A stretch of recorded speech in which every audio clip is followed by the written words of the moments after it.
Hello everybody, this is Yoko's Anime Reactions, and this is going to be my review for Black Clover episodes 97 and 99. I've gotten up to episode 102, and tomorrow I more than likely will record more. Because I'm not putting this down yet. No, not when things are getting good. No. Yeah. Yami was fighting Charlotte, and it ended up being a draw, but it looks like she beat him, and then he just pops out like nothing happened with just a scratch on his face. Yelling about how he's not done with her yet, essentially, and she obviously flew up before they could do anything, and he told Soul to go and help the townspeople escape while he went to go and try and handle things. We don't know where he went because I haven't seen him since that point, so Yami's off doing I don't know what. Oh, wait, no, never mind. I do remember seeing him because he went and got Fenril. But that's in, I think, episode 90, it's episode 100 to 102. Okay.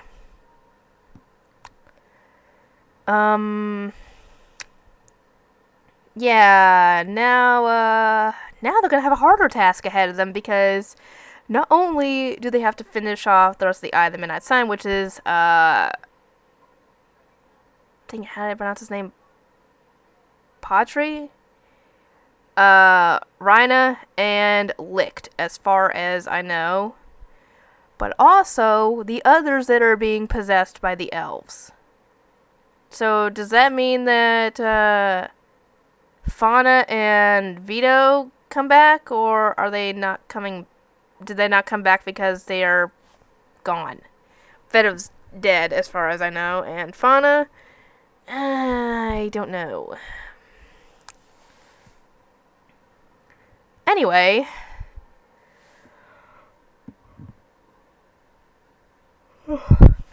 Noelle and Mimosa's brother have to deal with Luck and the other guy, and oh dear Lord Almighty, I feel so bad for them because Luck is very dangerous on his own. You don't want him as your enemy. And while they're fighting him, he actually does miss them, like, most of the time, if not almost all the time. So that means Luck is possibly fighting against his possessor while this is all going on. So, yeah. Because we all know that when push comes to shove, if Luck had a choice between hurting his comrades or finding other enemies to fight, he'd go against his comrades never if he had a choice. Because we saw how he acted when when Fenrir's brother tried to kill him. Yeah. He doesn't like that. So, I mean, then again, he has said that essentially if he had to kill if his comrades had to die, he'd rather be the one to kill them. So I don't know. I don't know anymore on that one. Anyway, not only that, but all the now possessed human elves are even more powerful than they were before. So, yeah, that's going to be even harder. And Mara Leona sends Asta and Zora far away from the battlefield, telling them essentially that they have to do a tactical retreat in order to, regroup, find the others, and come up with a plan. Because, that would be the most logical choice. At first, Rhina thinks that she's doing that to buy them time. Oh, no. Because at this point, Rill and his other teammates show up. So it's essentially 5 of them against Mara Leona. No, she claims she's going to kick their butts. If she actually managed to do that, I would have been very impressed. Even more so considering she'd already used a lot of magic fighting Rhina before. So, I didn't know how much she had left. And obviously Asa's against leaving her to fight alone.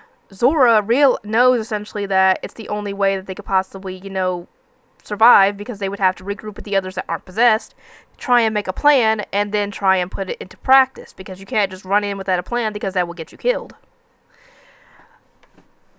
Mara Leona ends up fighting them and is obviously having a hard time, even with her crazy magic power and all that. Because, like I said, she probably used a ton of it fighting before. And it gets to the point where she has to use her best spell, essentially. And all it does is burn off their clothes. Well, the robes, anyway. And part of the clothes that are underneath, like, it's all tore up, essentially. But they're all essentially unharmed. She, on the other hand, is still wanting them to attack her, even though obviously she has no magic power. She can't even move at this point. She's just standing there wanting them to attack her. And they go in to try and kill her, with each of them, sending out magic. And Asta and Zora pop in. And they had come up with a plan that he could use that trap spell he used before to send their attack flying back at them. However, it more than likely wouldn't be enough. So he had it hit Asta, hit Asta's sword. He reflected it back at the trap again at quadruple power, but the trap started to bust because it was kind of faulty. But Asta sent it flying at the enemy, and as far as we know, the others are unconscious because the only one we see at this point is Rhina, because they're trying to get away with Mara Leona, and he grabs Asta because that was part of their goal, was to get Asta, get his grimoire and his swords, and get him to Licht. While this is going on, like I said, the others are having a hard time with their opponents, and yeah, not good.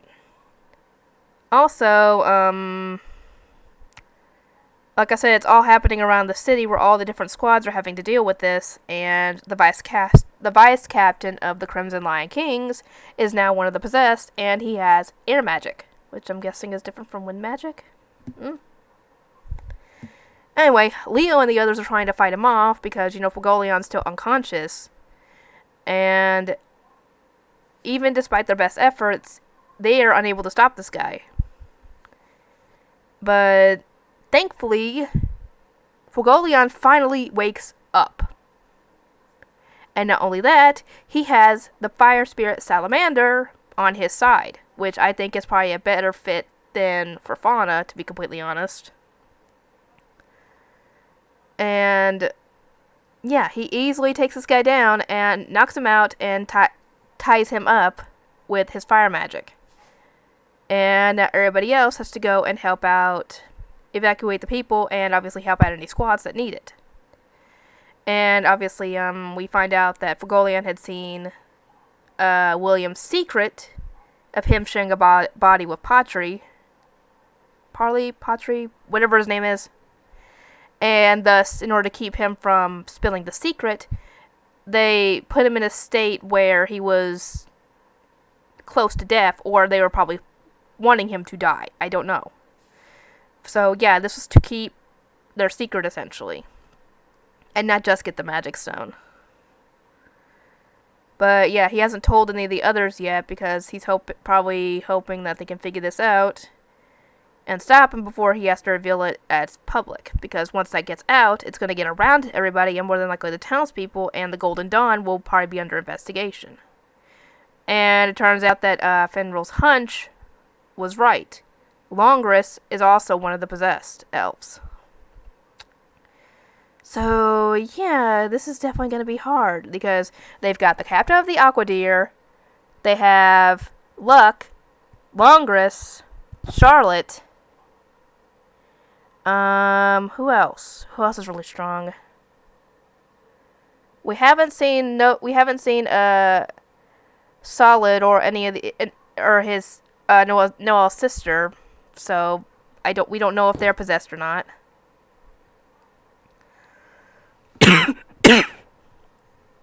So, yeah. But yeah, those are the main ones, and they are a big threat all by themselves. Add into that, like I said, Rhina and Licht, as well as possibly Klaus, and the other guy, and we've got a bit of a problem. Anyway, I'll see you guys next time.